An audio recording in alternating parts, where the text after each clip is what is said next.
ये झूठा आदमी है, किसी का नहीं है। चौधरी ओम प्रकाश चौटाला ने इसको फरस से अर्श पर पहुँचाया, उसके पीठ में छुरा मारा। उसके बाद बंसीलाल जी के साथ इसने दगा किया, बंसीलाल जी ने इसको 96 में MP बनाया। अब जो हुड्डा साहब कर रहा है ना, ये सिर्फ हुड्डा के अंदर सत्ता का केंद्र दिखाई दे रहा है, इसलिए कर रहा है। अगर कोई ऊक चूक होगी तो उनको भी गाली देगा। ये इसको स्त्री समाज की इज्जत नहीं करनी चाहती, हाईकमान ने इसके ऊपर एक्शन लेना चाहिए, ऐसे के आदमी को पार्टी से निकालना चाहिए। 11 में इसके 12,000 रुपये हमें तो वोट आए थे, अगर हम ना मदद करते तो इसके वोट यहाँ कहाँ से आ जाते। इतनी देर में इसके केपल्स लग गए। MP साहब ये दुनिया के सबसे बड़े झूठे आदमी हैं। अगर इन्होंने इल्ज़ाम लगाना था तो 25 मई से पहले, इलेक्शन से पहले बताना चाहिए, इल्ज़ाम लगाना चाहिए था। उससे अगर हम खिलाफत करते तो लोगों को भी पता लगता कि खिलाफत हुई है। क्या चौधरी वीरेंद्र सिंह या विजेंद्र सिंह के 3 ही वर्कर हैं इस उचाना हल्के में? ये व्यक्तिगत रंजिश में उसने इल्ज़ाम लगाए हैं। हम कांग्रेस के पूर्ण रूप से कांग्रेस के साथ थे, कांग्रेस के वोट दिलाए हैं, चाहे जयप्रकाश से हमारी व्यक्तिगत हो रही हो, लेकिन हम कांग्रेस के सपोर्टर हैं, चौधरी वीरेंद्र सिंह के सपोर्टर हैं। ये किसी का नहीं हुआ, ये झूठा आदमी है, किसी का नहीं है।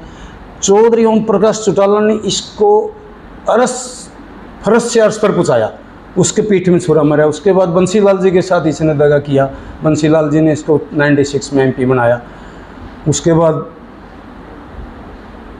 चौधरी वीरेंद्र सिंह ने इसको 2004 में हाईकमान से लड़के टिकट दी, 2009 में उनके पीठ में छुरा घूम पाया।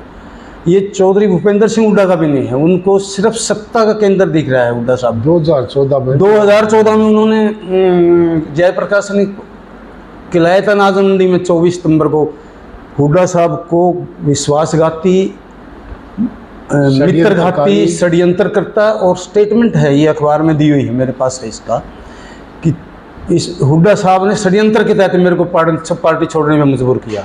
ये किसी का भी नहीं है।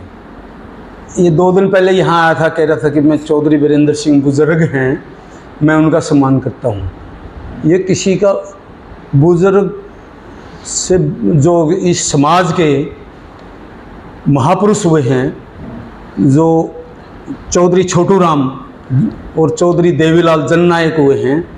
चौधरी छोटू राम दीनबंधु जो इस गरीब और किसानों के मसीहा थे, उनके खिलाफ भी 2014 में जब ये MLA बना, उनके खिलाफ गलत टिप्पणी करी। और 1996 में जब ये पार्लियामेंट में गया, तब चौधरी देवीलाल के खिलाफ भी गलत टिप्पणी करी। ये अपनी दोनों महापुरुषों के खिलाफ जुबानबंदी कर चुका है। इस तरह का व्यक्ति है ये। किलायत की 2014-24 सितंबर की कटिंग है, जिसमें इसने स्टेटमेंट, जो हेडिंग है वो ये है कि हुड्डा की साजिश से मजबूर होके, उसके षड्यंत्र से मजबूर होके मैं ये छोड़ रहा हूँ पार्टी। मैं आपको दिखा देता हूँ, कांग्रेस पार्टी छोड़ रहा हूँ। और हुड्डा ने, भूपेंद्र हुड्डा ने, यूँ भी नहीं, चौधरी भूपेंद्र हुड्डा भी नहीं किया, भूपेंद्र हुड्डा ने साजिश के तहत मेरे को वहाँ आदमपुर भेजा, और अब साजिश के तहत मित्रघात, विश्वासघात, सब कुछ करके मेरी टिकट काट दी। अब जो हुड्डा साहब कर रहा है ना, ये सिर्फ हुड्डा के अंदर सत्ता का केंद्र दिखाई दे रहा है, इसलिए कर रहा है। अगर कोई ऊक चूक होगी तो उनको भी गाली देगा। ये तो ऐसा है, कोतरी है, कोतरी तो सुनी होगी, जहाँ बैठ जाती है उस दूध को खा जाती है, आदमी को खा जाती है। ये कोतरी के समान है।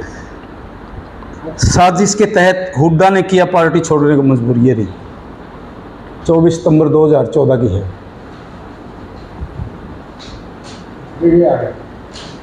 और मैं आगे दिखा दूंगा, हुड्डा साहब को भी नहीं बख्शेगा ये आदमी, ये किसी को भी नहीं बख्शता, सिर्फ निजी हित से ऊपर। कहा था भाई इससे बच के रहना, उसका सबूत इसने ये दे दिया 14 मई। और मैं तो आपके माध्यम से अब भी कहता हूँ हुड्डा साहब को, भाई ऐसे आदमियों से बच के रहो, ये किसी के भी नहीं। ये जिस पार्टी में है, अब कांग्रेस पार्टी से MP बनाया, कांग्रेस पार्टी की कमान है ना, इंदिरा गांधी जी ने संभाली और प्राइम मिनिस्टर रही, और फिर UPA की अध्यक्ष रही सोनिया गांधी जी, और आज भी कांग्रेस पार्टी की मेन वो है सोनिया गांधी जी। ये इसको स्त्री समाज की इज्जत नहीं करनी चाहती, हाईकमान ने इसके ऊपर एक्शन लेना चाहिए, ऐसे के आदमी को पार्टी से निकालना चाहिए। नहीं, कोई बूथ पे नहीं बैठे थे, कोई वो नहीं, एक दुकान थी और कांग्रेस का बूथ भी वहीं था और बीजेपी का भी वहीं था, इनेलो और उस दूसरी पार्टी का भी वहीं था, वहीं बैठे थे दुकान के अंदर। इसकी गलतफहमी है कि वो वहाँ बैठे थे। तो इसका मानसिक संतुलन ठीक नहीं है। इसका मतलब कि वो ऐसे बार बार आरोप लगा रहे तो हम तो मानते नहीं, कांग्रेस ही है, हम कांग्रेस ही रहेंगे। मैं बताऊँ तो मेरा है 89 में आमने सामने गोलियाँ करी थी जब इसने चौधरी देवीलाल की पार्टी से चुनाव लड़ा था तो इस सामने कांग्रेस चुनाव लड़ा था। हमारे ऊपर झूठे केस बनाए गए थे। फिर हाँ वेद विश्व युद्ध होता था हमारे खिलाफ कोई गवाह नहीं आया। जयप्रकाश को बोला रही समझ का बच्चा तो गवाही तो देते। ये झूठा आदमी है, इस पर किसी की तो झूठ बनवा लो किसे करो। ये मेरे को कांग्रेस कैसे निकल लेगा? ये तो पैदा भी नहीं आता जब का कांग्रेस हुए 50 साल से कांग्रेस में हूँ मैं। अरे 2011 में इसके 12,000 रुपया में तो वोट आए थे। अगर हम ना मदद करते तो इसके वोट यहाँ कहाँ से आ जाते? इतनी देर में इसके केपल्स लग गए।